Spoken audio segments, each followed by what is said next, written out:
Hello and welcome to another episode of the Business of Business podcast. I'm your host, Roy. Of course, this is a podcast that brings you a wide variety of guests that can talk about a lot of diverse topics. And today is no different. We have some awesome guests available.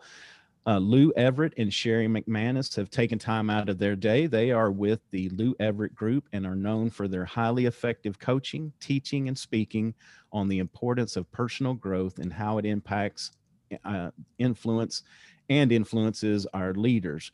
With more than 4 decades of combined experience in training, coaching, and leadership, they have also received training and mentoring from well-known successful coaches and teachers from the likes of Tony Robbins, Zig Ziglar, Tracy, John Maxwell, Jack Canfield, and Paul Martinelli, and are certified leadership coaches and corporate trainers.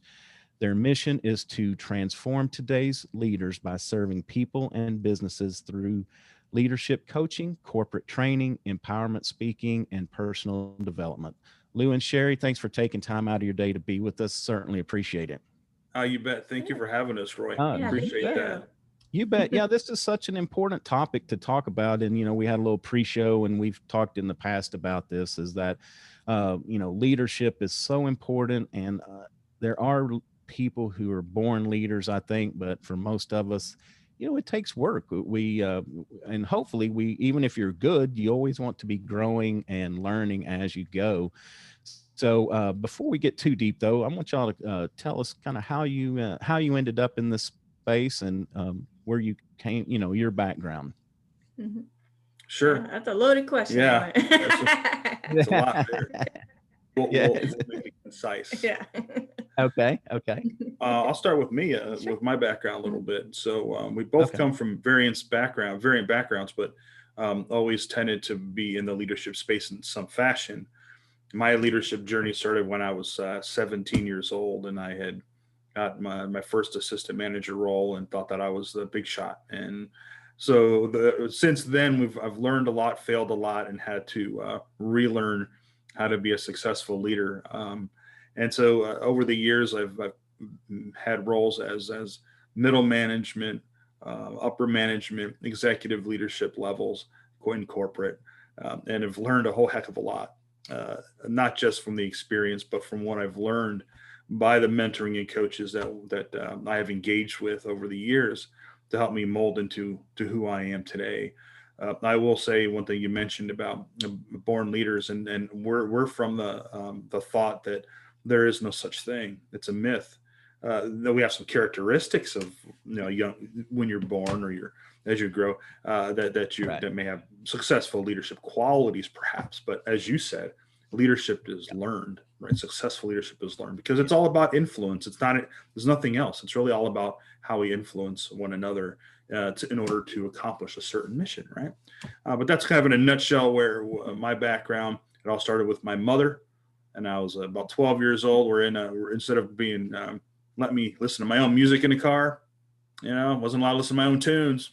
My mom had different ideas. So as she's dropping me off at school or friends or what have you, instead it would be cassette tapes of Tony Robbins and Zig Ziglar and those powerful individuals. And so right from a young age, she started to kind of infiltrate my mind on the idea of what real successful, strong leadership and personal growth really is. Oh, that's awesome. Yeah, I'm very lucky, very, very fortunate. So that's a little tidbit of me. And so, of course, that led us up into where we are today together. But that's another side of the story. But that's where I come from. And then I met Sherri in 2005.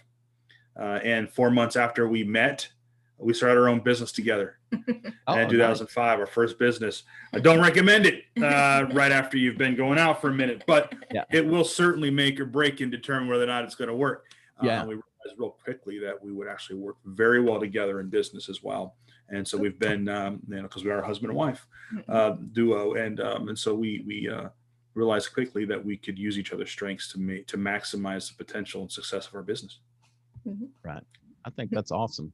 Yeah. And then mine, just in a nutshell, my mom always shares a story when I was little, and we had neighborhood kids growing up, used to play outside, and she would watch outside the picture window, and here I was, the littlest one out of all of them, and telling everyone what to do and what game we're going to play.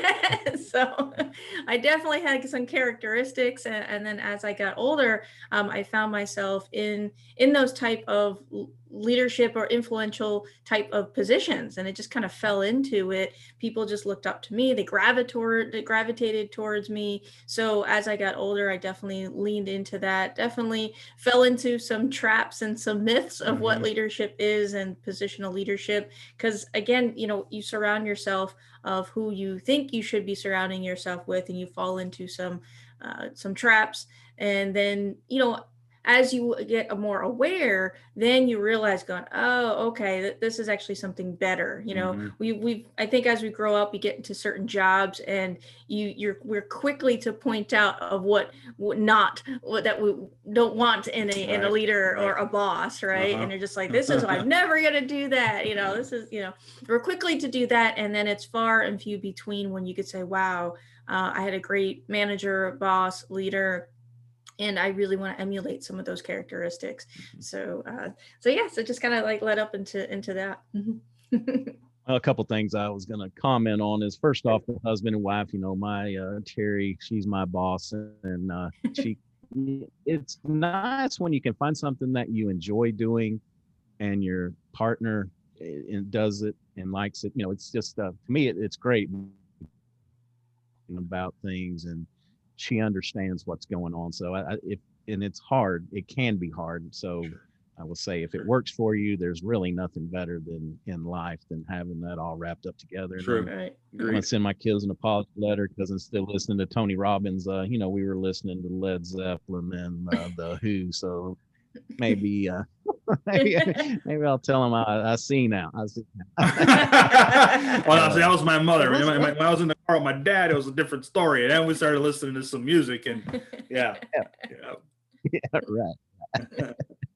Well, let's talk about leadership. We talked a little bit about some leadership deficits, and I think this pandemic may have shined the light and brought out the good qualities in some and the bad in other. And one thing I can think about is the control factor with people being at home, and I'm sure that's an issue. But before we even get into that, I think it's talking about being communicative, having good communication, and then also standards, like we talked a little about, making sure that people know what their role and their importance is in the position, so we can set them up for success and not set them up for failure.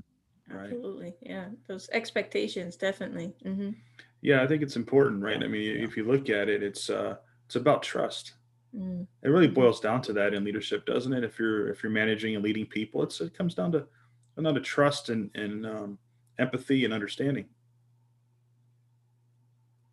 Yeah, the trust is a big one, and this gets back to hiring. I do a lot of work with retention, and so we can have all the ping pong tables and frappuccino machines and all of that. But if we make bad hires, that's not going to cure the bad hire, whether it's attitude, skill, whatever. So, making those good hires, we need to hire people we trust. And if we have an issue with that from the very beginning, and sometimes it's not even about the candidate or the new hire, sometimes it's more about us as the manager. And it's hard, smaller businesses, we're used to doing everything ourselves and touching everything. So sometimes that trust and letting go can be a lot more difficult. Sure can be. Yeah. No, sure can be. And see, it's not even, we need to trust our employees, but at the same time, it needs to go the other way around. Yeah. We need to build a culture where our employees trust us. If employees don't trust the leadership, they're going to see some serious deficit on that side of it too. Performance, retention issues, things like that, which then of course affects the bottom line when you're spending all this money on rehire and retraining. Which is another interesting topic we can get into, because a lot of companies tend to ignore the retention issue sometimes until it's on fire. But it's the point where they've lost so much already, and then they want to figure out what it is and why. And most of the time they blame it on the wrong thing, unfortunately. Well, and that's the 5 deadliest words in business is we've always done it this way. And as I come out, I've done a lot of work in the senior living industry, and it's typically very high turnover. That's what even got me to even understand, my background is I worked for a huge public utility back in the day. And I was at this company for almost 20 years and went to night school, and it sparked me to, take some other direction. But I was the very first person that I knew at this company of 20 years that ever left, because I didn't even know what turnover was. And as I'm going through some graduate work, I looked through a book, and it was talking about this nursing home had, sometimes that industry has over 300% turnover. And I fell out of my chair. Like, how, if you got an average 100 people working, how do you hire 300 people in a year to, come through this place?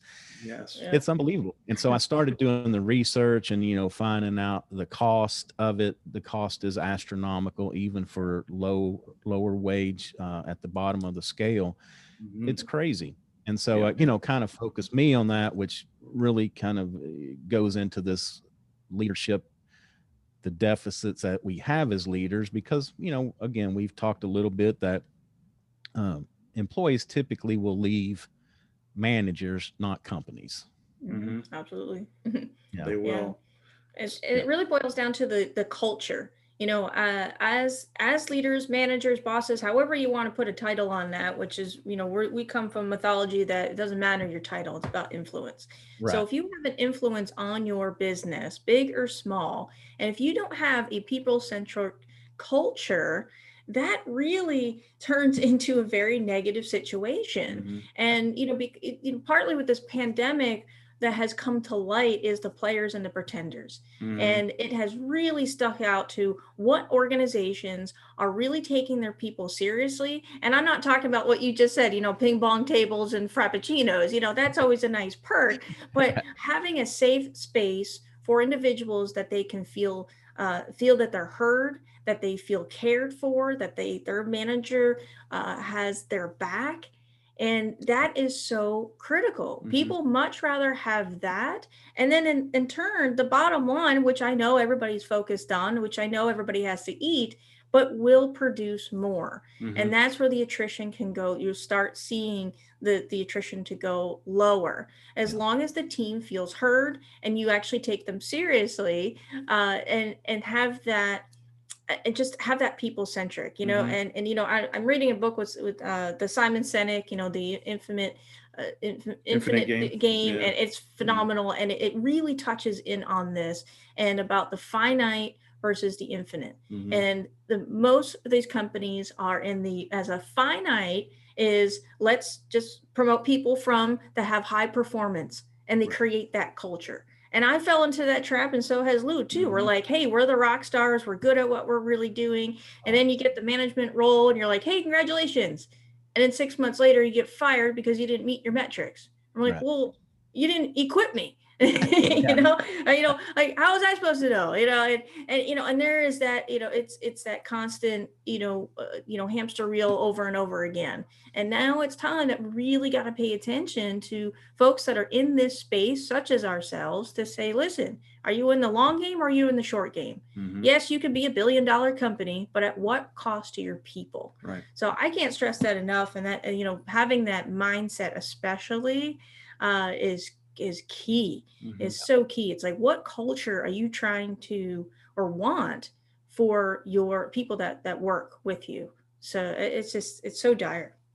Yeah, and so many things. I'm taking notes, and I've got like a page. I know. I was loaded. Well, see, the bottom line is important, right? I mean, this is the reality of it. Okay, if you're in a position of a leader, whether it's an executive director or COO, CEO, even the bottom line is important. That's what drives the business, to be able to provide for your employees and your customers. That is truly important to a business. It's important to mine. It's important to yours.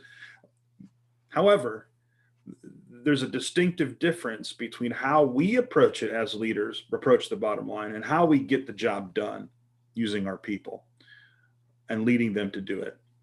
There is what we call the trickle-down effect. That culture starts at the top. That is, okay, the pressure comes down to the COO or the president or whoever, the director of their teams, and says, you've got to get this done. This is the goal. We've got to get it done by XYZ date. And then now how does that person present it to their team? Right. Now what we see is that presentation is almost mimicked completely. It's literally modeled. Mm-hmm. And we're seeing that it's modeled, and then they pull together, oh, well, you're not performing, you're not doing this, you got to do this, get it done, just get it done, get it done, get it done. And now you got workhorses instead of teams. Mm-hmm. Yeah. And then I get burnout, right? They get burnout, they get sick, they leave, they like you're saying, to become disengaged, they lose trust, mm-hmm. all because of the presentation and how those teams are presented with their role and responsibility, and how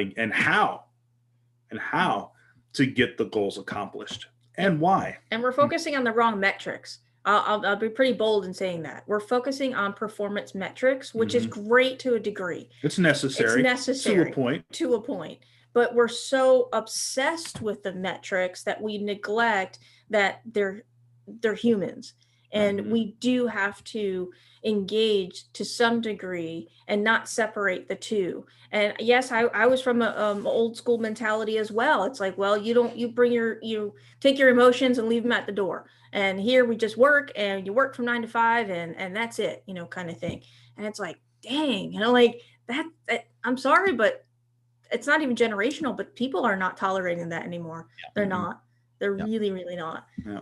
Yeah. And I think, again, we get back to some things that I know that you've mentioned: communication, empathy, and then the metrics. I love that because at this major utility that I worked at, we had some awesome metrics that, had we applied them to the business and the process, helped tremendously. But what we did is we took them as a stick, and we would beat employees with the metrics to the point of, it's like, well, instead of me showing this, I'm going to show this because it's going to make me look good. And then now, after this happened for about 6 or 8 months, all these data that we gathered that could have been awesome was worthless because none of it was true. It was mm-hmm. all fictional. And so, that's another message that I have is, when you set metrics, you can't use them as a stick to beat people up. Yeah, we have to use them to measure productivity, performance, whatever. But let's get to, and another great example I use is like marketing. It's like, if you're pouring all this money into marketing and you tell the sales team, well, goodness, we drove, 1,000 people to your doorstep from this marketing campaign. What's wrong with you guys? But if it was the wrong 1,000 people, if mm-hmm. you're selling, let's go to the extreme. If you're selling an adult beverage and you drove 1,000 12-year-olds to my door, it's totally worthless. And so that's, to me, those are what metrics, instead of beating up the sales team for, we drove 1,000 people to your doorstep and y'all performed 0, it's let's dig into what happened through this process to see, were they the right 1,000 people or not? Right. And, again, we do lose sight of that. And you're about to coming downhill, my experience, especially in the bigger corporations, is it picks up momentum and intensity. And, it may have been, let's do this. And then it's like, okay, we're going to do this tomorrow. And it's like, oh my God, we're going to, everybody down the line just, it emphasizes the point more and more to it becomes so distorted when you get to the workers. They're like, right. Oh my gosh, another emergency. That's just what we need. Right. That's right. Yeah. It happens all too frequently, doesn't it? All too frequently. Exactly. But, a couple things you brought up, the communication, I'm big in that because, I talked to my team and I listened. I didn't always like what they said. They didn't always like what I said, but we had honest communication. The other thing I knew I did is I knew my people. I knew all of them. I knew them, their families, their kids, what was going on, because, if they came in a little bit off this morning, I wanted to know why. Is it a big problem? Did it was a little problem driving into work? You got frustrated with traffic? Was it a family problem that's going to linger? Because if it is, I need to know about it so we can plan, because that's the biggest thing is, just planning for these things. And it's the something else y'all said too, the human factor is that we can't park our personal lives at that door. I mean, it comes in whether you want it to or not. That's just part of being a human being. Of course it does, mm-hmm. especially nowadays, right? Yeah. A lot of remote work. I mean, we were working from home so much more now. Mm-hmm. It's imperative that we as leaders understand the human element mm-hmm. to what it is that they do, and what their drive is and their reasons are for what they do. Creating a culture of, hey, here's our core values, post it up, read it every day, every meeting, but where's the living part of it go? Right. And where does that get lost in translation? Because the fact of the matter is, Roy, in companies as they grow, when they have these core values and you as the business owner and your executives and those that are helping run your business as a CEO, COO, president, etc., you've set out these core values and you believe that they're being followed because they're small. But as you grow, it's such a disconnect. There's that disconnect. And do you really know if it's being followed or not? Yeah. And then you've got that huge, that goes back to trust. Yeah. Because and that's why, as you said, Roy, people leave their managers and their leaders. They don't leave the business. They don't leave the company. It's because of how it's presented. Yeah. So you preaching the core values, but man, you treat me like crap.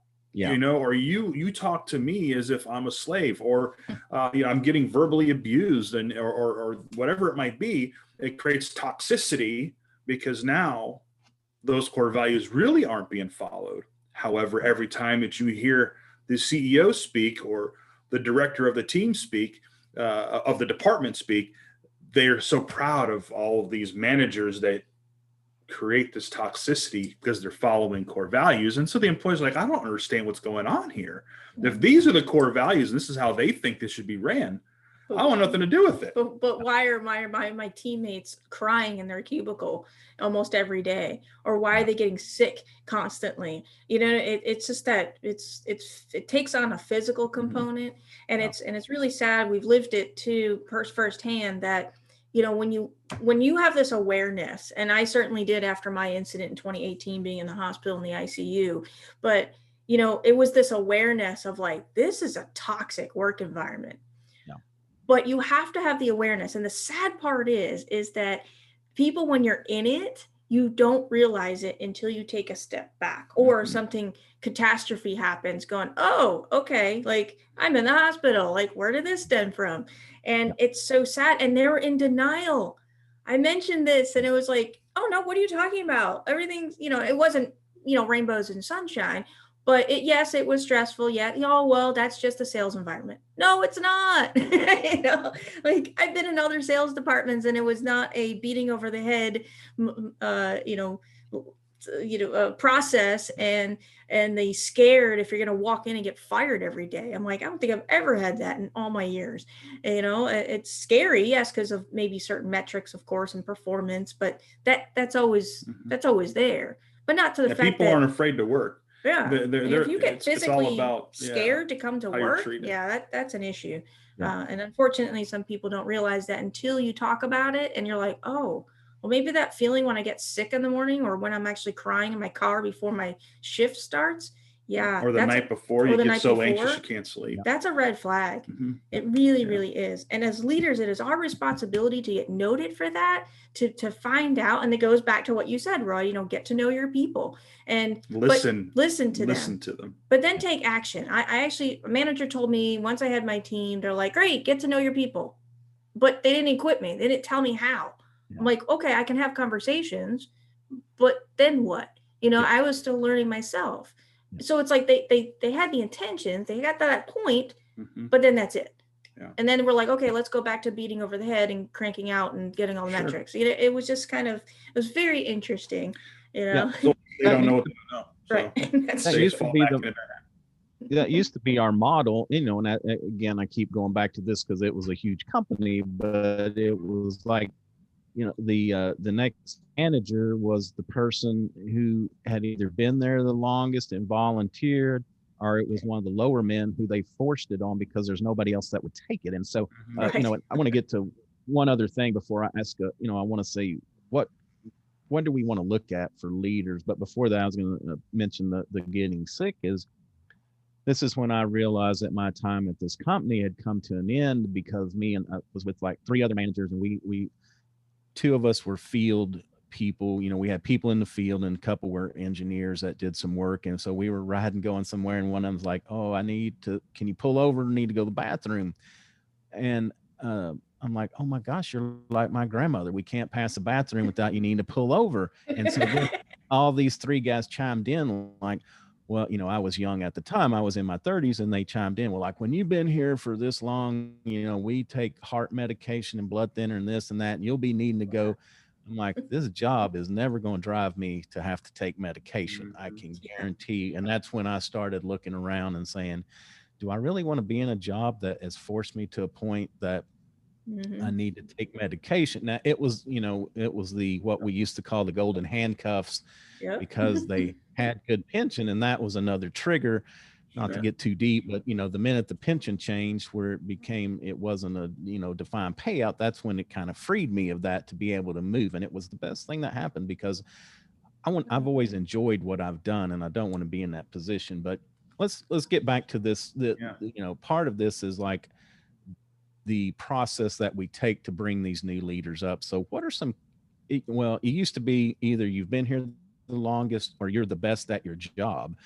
Hopefully we figured out that just because you're awesome at putting together widgets doesn't necessarily mean you're going to be awesome at managing people that put together widgets. So right. What are some qualities that, we want to look at to promote that next person? Well, see, it's all about, when it comes down to people, we've got to develop leaders, right? As we mentioned, leadership is learned. It's not automatic. Right. Learning to be a successful, positive leader, influential leader, takes time and it takes development. So it's not going to happen overnight. Yeah. So in a company and in a business, the focus needs to be, what is your succession plan? Right. How are you building up those that you feel would be solid leaders? How are you, those that are willing to want to learn, how are you developing those people? That's really what it comes down to, right? Leadership starts and ends with you as the leader, period. And so for you so qualities that you would look for, and everyone has so many different qualities and variances depending on the company, right? And what it is that they're looking for. But if somebody comes in and they're just solid, they're coming in, they're working, they're doing what they need to do, they communicate well. We all have deficiencies. It's a matter of identifying people that personally have a goal and understand your values, understand the mission of the business and the company, and are willing to do what it takes to accomplish that mission within reason, and within the ethical means of the core values. Then those are people that, and if they're willing to want to learn to become a leader and they can see themselves there, those are people that you want to take under your wing and find a way to create a development plan to see how they move along and how they're able to grow. Because then when they get to that point, now they've got some solid foundations. Then you promoting individuals that have proven themselves that they've been able to lead their peers as well. See, peer leadership is huge, because you influence people around you. They come to you and they follow you and what you do, not because they have to, because you're not paying them. You're not their boss. You're their peer. But they do it because of who you are, your performance, your communication. So if you can influence your peers to follow you, that's a great example of any leader to be able to see that, hey, the peers actually look up to this person a lot as well. And to find out from those peers, what are the characters that you like about this individual when it comes to job. You see, then you can identify those types of people, but you have to do that. You have to listen to them to identify that, and not play the political game and in promoting people. Well, this person sold $2 million this year. They've got to be the director next. That doesn't mean they can sit there and manage and direct and lead a 25-person team of salespeople to do the same thing at all, by any means. I mean, it's pure and simple, right? And they may not even want to, is the other thing. Sometimes we kind of force that on people, like, I'm happy here selling, doing what I'm doing. I don't necessarily want to be thrust into that position. That's it. Right. And that's okay too. And see, that's the responsibility partly of seeing that communication to figure out, going, okay, here's a great rock star, but what is their future? What do they want? Did they want a leadership role eventually? Or maybe, hey, they're happy making, that X amount of dollars, and they're happy, they got a system, and that's fine. That's all they wanted. That's all they want to do. Yeah. And that's all they want to do. Guaranteed, this is great for your listeners. Here's a challenge. Guaranteed, doesn't matter what position that you are.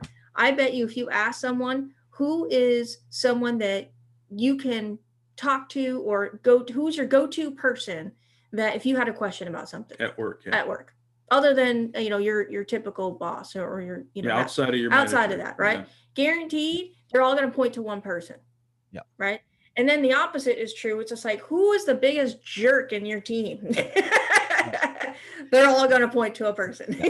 And that's something I talk about in the employee retention process. I think is that when you bring new people on, I'm not going to get into the whole onboarding thing because I think we do that wrong too. But I think we need to provide that mentor who is good for people to go to. And so, that may be a litmus test is, provide, if you think you have a good candidate for leadership, make them a mentor to see, ask that question.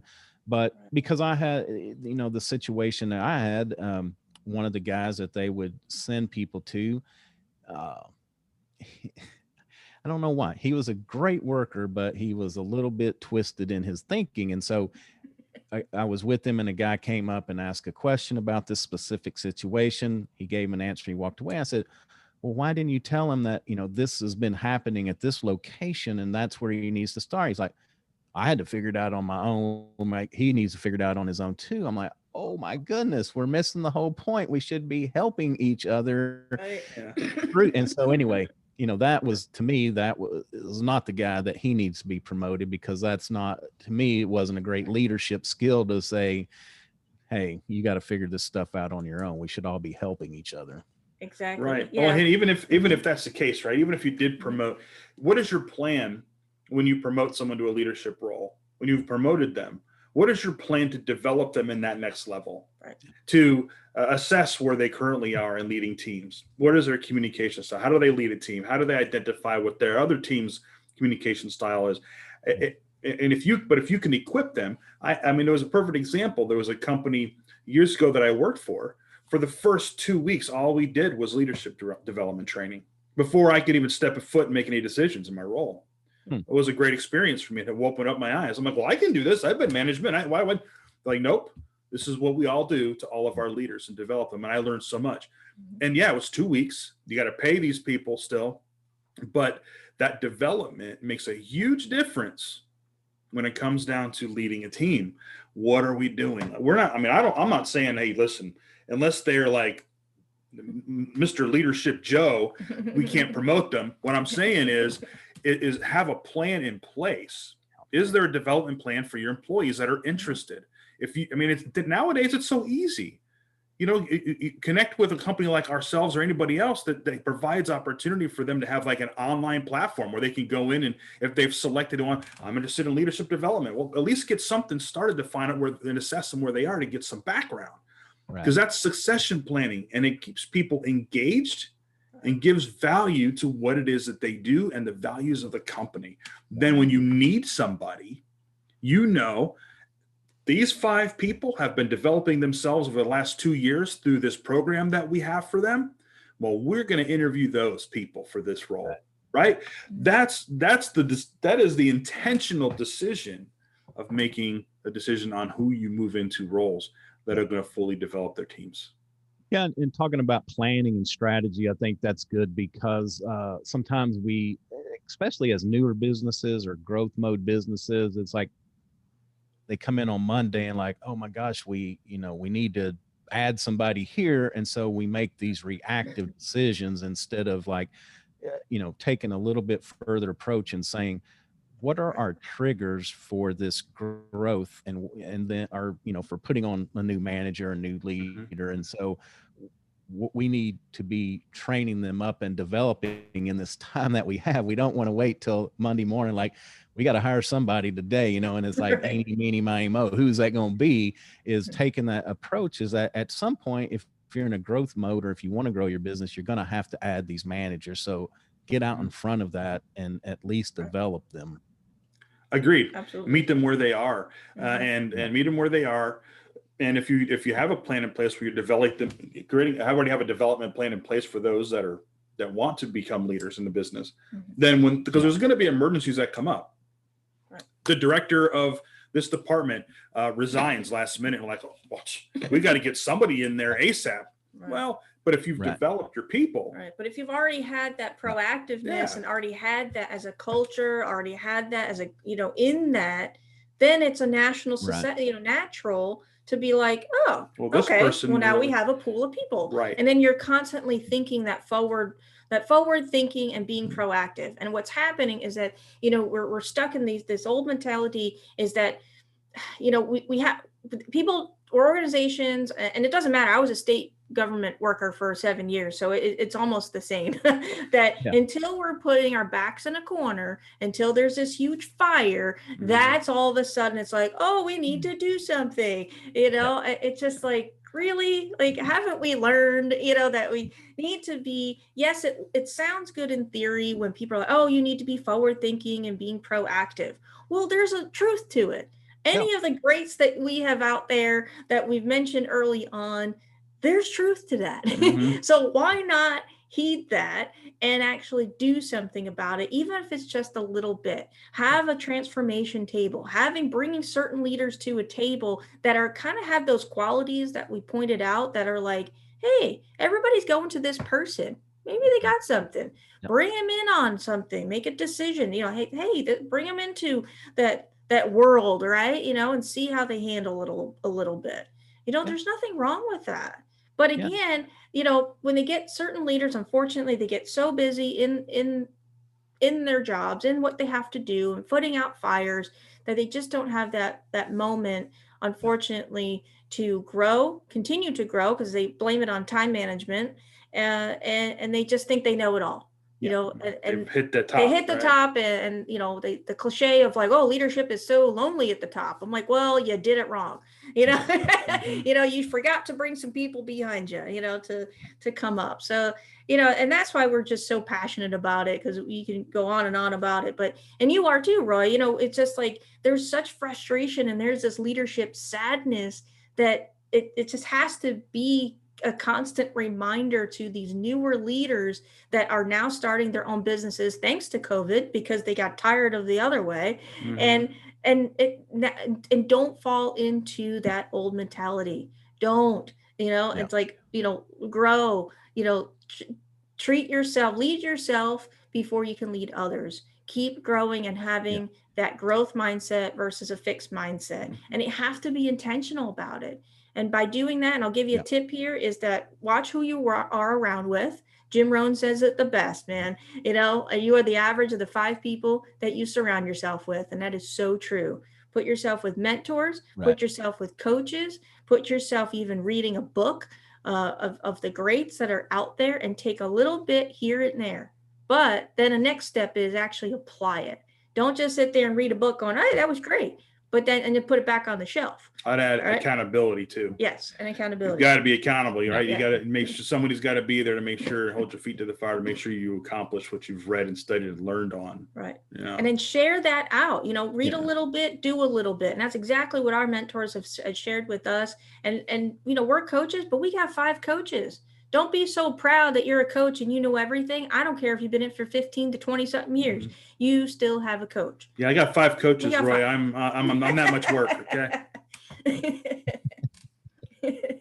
Well, that's what they always say. And I think once people get to the top, sometimes they think that they're the smartest one. And the old saying that, if you're the smartest man in the room, you need to find another room. And I think that's, even when we get to the top, we have to surround ourselves with people we can trust that can give us good advice, because we're never going to know it all. We can't watch it all. Right. And that, we've talked about a lot, but also, something we mentioned earlier about people at the top not knowing what's going on at the bottom is you need to get out of your office and get out, to the lower levels, go see what's really happening out there. Pick up the phone and call. If you have an office call, how's that call handled when it comes in? I mean, these are things that we can't just forget about. We always have to be thinking about them, even at the very top. So the other thing, talk for a minute, we've talked more about the corporate side, but let's talk about personal growth, because there are a lot of people that, like you said, the pandemic has forced them to be in business. Maybe they had a skill or a trade. They were a plumber, maybe a woodworker, whatever. But now they want to grow the business and add people. So let's talk a little bit about some opportunities to do this on our own. Mm-hmm. Yeah, we'll see. And as I mentioned before, it all start as a leader. See, again, leadership is influence, right? Even though you may not have a position in a leadership role, I believe we're all leaders in some fashion if we use our influence on purpose in a way that brings value and helps in a positive way. That is a true definition of a leader is that influence. Yeah. And so it starts and ends with you. Sherri and I have developed a method called the empowerment method. We're co-writing co-authoring a book that is going to be released August, September, called Empowerment Leadership, the 10 principles every leader must follow to lead with influence. Okay. And empowerment doesn't have an E on it. It starts with the M. It's empowerment. So there's 10 letters, and each letter corresponds to a principle. That first principle, M, is me, the me principle. It all starts and ends with you. If you do not develop yourself as a leader, you can't develop other people. You see, the reality of it is that you can only give at the limit of your own growth. Right. You can only give at the limit of your own growth. You can't expect that you're going to be able to lead a team of people, whether it's your business or not, if you haven't developed yourself as a leader so that you can lead people, right? So it all starts there and it all ends there as well, because that's the responsibility and burden of a leader is making sure that we develop other people, and it starts with us. And even if you're young, starting out, going into the corporate role, my advice is always seek out coaches like yourself to grow yourself. Maybe you don't have any aspirations, but maybe you do, or maybe you don't today at 25, but maybe at 35 you do. If you develop these skills, then it will be an easier transformation to step in to that role. Or actually you don't really step into it. I think, like you were saying earlier, that you kind of become that mentor person that people go to before that, but then it's an easier transition, to step into more of a manager or the title of some form of leadership. And I think that's on us because, back in the old days, I'm guilty of this. You went to a job and you expected them to do everything or tell you this is when you go to this development or do this or do that. But, if you want to do something on your own or even be successful in a company, the burden is still on us as individuals. Of course, that's our account. And there's that accountability piece, right? It's our responsibility if we want to grow or succeed. We've got to identify what is it that I need to do. And we don't know what we don't know. Right. You don't know what you don't know. So it's time to ask those that might and use those resources. I can't tell you if I had one thing to do over again, we've been asked this question, if there's one thing that you as a leader could do differently, what would it be? And hands down is I would have surrounded myself with the right mentors and coaches a lot sooner than I did. Exactly. Yeah. Because it makes a significant difference. And it could speed up your growth by easily 75 to 85% by doing that. So that is absolutely something I recommend. And perhaps there's someone out there, as one of your listeners, that have experienced this where, hey, I was just promoted into this role. I know I want it because I know I want to move up. But man, my manager, I don't know if I'm ready, and my manager didn't give me. I'm not sure if I'm ready for this. Like, how do I lead 25 people? Heck, I was able to help my peers, but how can I lead 25 people? I'm not sure where to start, and unfortunately, there's no playbook that can be thrown at you. Right. And if you're a leader that has now moved somebody into a new role as a new manager, a young new manager, right, fairly fresh to leadership, and you are not coaching them, mentoring them, guiding them along to become a successful leader, you're doing it wrong. And unfortunately, you should not be a leader at all, because that is the burden and responsibility of us as leaders to provide that type of development to those that we lead. Right. However, we can say that all the time. We preach this all the time, but it's not a miracle. It's not going to happen 100% all over the place. That's why people need us. Yeah. Okay. And that's okay. However, that's where that empowerment leadership method and that system comes into place, because we believe that is the rewriting of this old 1970s playbook of how positional style leadership and how you run a business should be played. Instead of capitalism, it's peopleism is what I call it. It's time for us to get back into that. Yep. And when it comes down to business, exactly. Right?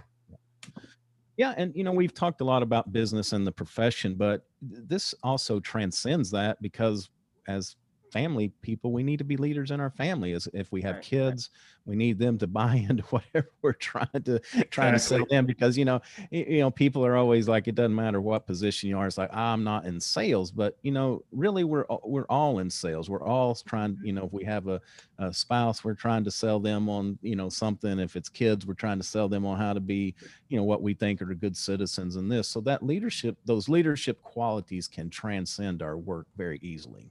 Absolutely. Yep. And that's why that leadership is influence piece, right? Mm-hmm. It's not about position at all. It's about how you're influencing those around you.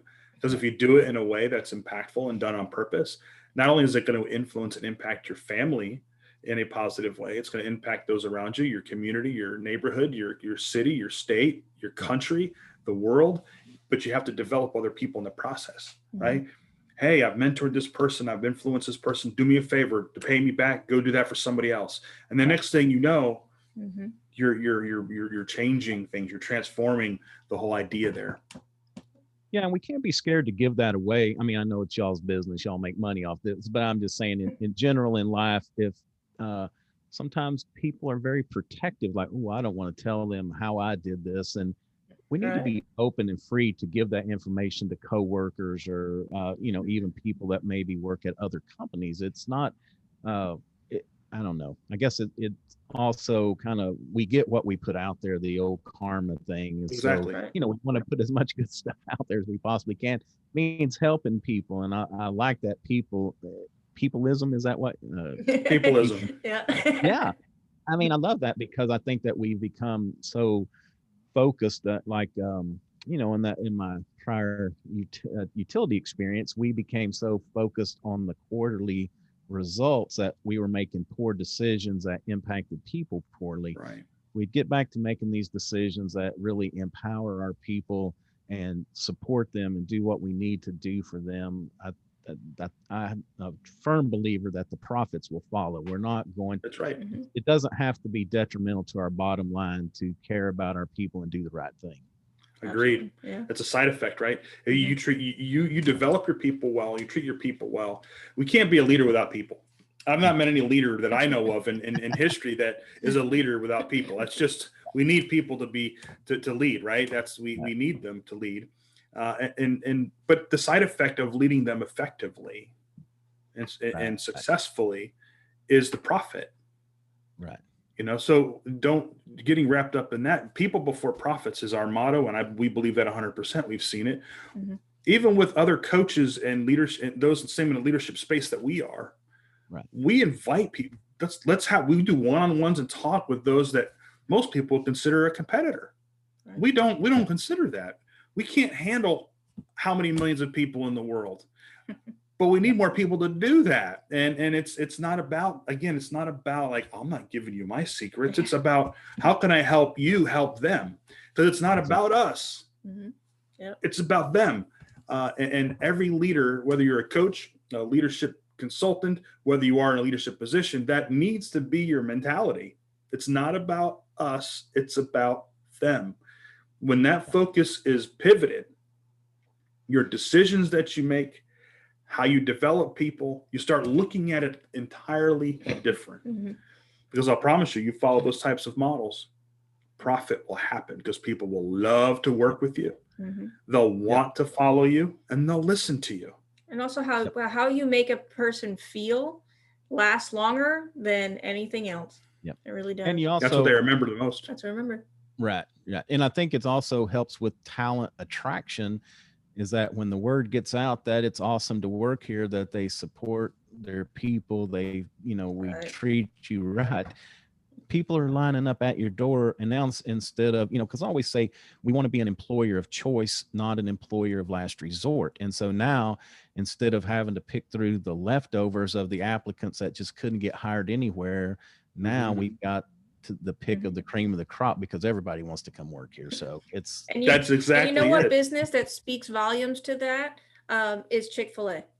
If you've done any research or any type of history regarding the owner of that business that started it, and it comes up every time, especially in this leadership space, and I, leaned in a little bit more going, why is this so like fantastic? What the heck? It's chicken, right? Yeah.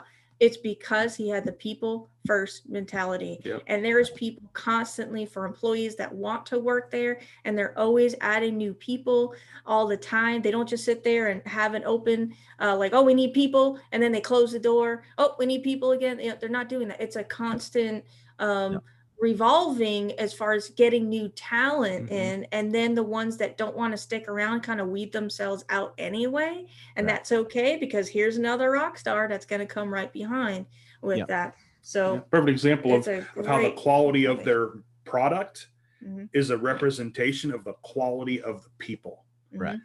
And the quality of the people are the representation of the quality of leadership. All interconnected. And it's the quality of service too, because they train their people to go above and beyond. Because I think it's that the management cares so much about their people, but they also instill that we have to care this much about our customers too. And so, definitely one of the better quick dining experiences that's out there for sure. And then like I say, they always get a lot of press about how they develop owners. I think it's a location that's not too far from us. It was a young lady that started as a team member in high school, worked her way up. Now she's got her own franchise. So, it's a great success story. Yeah. It's a perfect example of developing people. Yeah. Well, guys, I know we're running way late. We could talk about this for 2 or 3 more days, I'm sure. I feel like we're all passionate about this. So do me a favor, though. When y'all get ready to release the book late summer, I wish you would give me a call and let's get back together. I'd like to have y'all back on again. Like I said, this goes in so many different directions. I don't think we could ever cover it all, but it's been a pleasure speaking with y'all. So before we get away, what is a tool that y'all use? And if it's collectively good, if you got separate ones, but what is a tool or a habit, something that you use every day that really adds value personally, professionally? Yeah, I'll start with that one. Okay. What I do every day, and thanks to my mentors, and I have implemented it ever since, is that I do a reflection at the end of the day. I actually put it on my calendar and actually do a daily reflection. And on the top of that Word document, as simple as it is really we'll review the wins and the defeats, but also who did I add value to today? And it really makes me sit and think, because we get so caught up in our day-to-day and activities that we really have to take that moment to be like, okay, maybe who did I introduce somebody to? Who did I help? Who did I give advice to? And then to really pin that out, and you can just jot it down. And sometimes it's a pain in the butt because you're like, oh, I don't want to do it. But then I'm like, no, it's worth it. It's worth it. Keeps your focus. Yeah. For me, it's like that there, I do I do a reflection as well, but Sherri has a very specific system she uses, which works out great. But for me, just 2 things that I do every day, every single day. Apparently, there's really 6 things a leader should do every single day, but we won't get into those. But there's 2 things that I would recommend everybody do. Okay. Number one, I read something every day that helps me grow as a coach, as a leader, and also as a leader, as a corporate trainer, and as an executive leadership developer. I always read something every day that I try to look at and how I can implement that.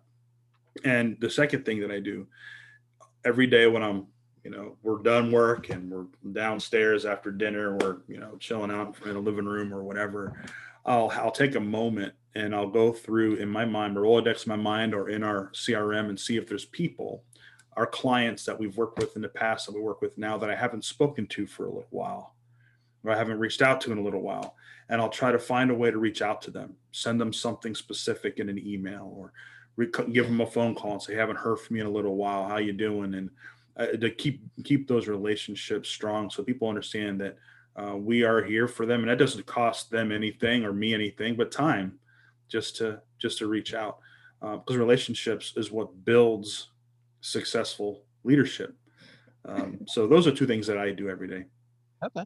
Yeah, and I like that, Sherry, about writing down the people that we've helped. That's something I've never thought. Yeah, and that's why I asked this question, because I love to collect good habits, and I feel like, this is introducing these good habits to others out there, but really taking stock of that. And one more thing about our, what we got done is I try to tell people, celebrate what you did get done, because we can be the hardest on ourselves. And I'm the example that I had 10 things on my list to do today. I got 7 done, and I'll kick myself for the rest of the day about these 3.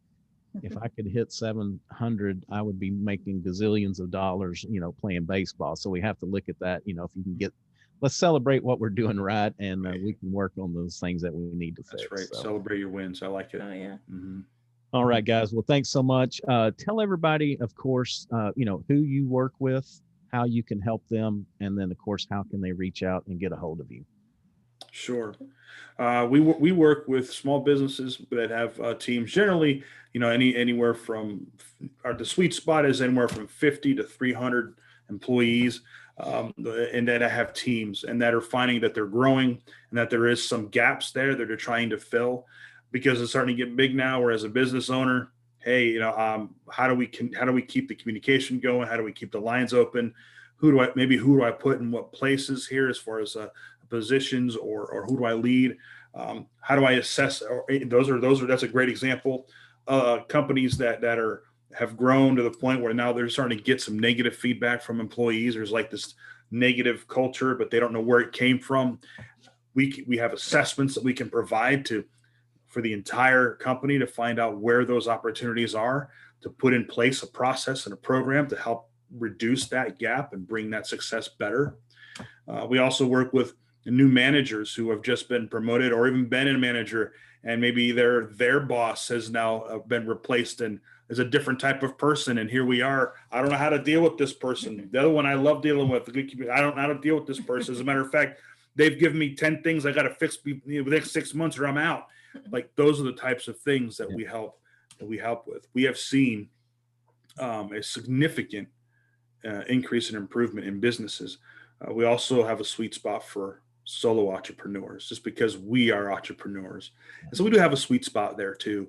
And we absolutely will help as they're growing and bringing people in, and how to develop those individuals to become strong employees and to take on roles as they move along and grow. We have seen up to a 550% increase in revenue and in business growth with those types of individuals, as long as they follow the process of accountability that we provide them, because we give them homework and they've got to get it done to make sure they're successful. So those are who we work with and who we love to work with. But we're open to conversation with anybody, just to see what it is that we can do to help you. Because if we can't help you, we can point you in the right direction. Absolutely. Yeah. Okay. That's awesome. Yeah, and they can reach us anywhere on our website, loueverettgroup.com. We're on Instagram, Facebook, and LinkedIn. Feel free to reach out. Even Google Lou Everett Group, and I guarantee we'll be up there. So yeah, we're all over it. We're all over it.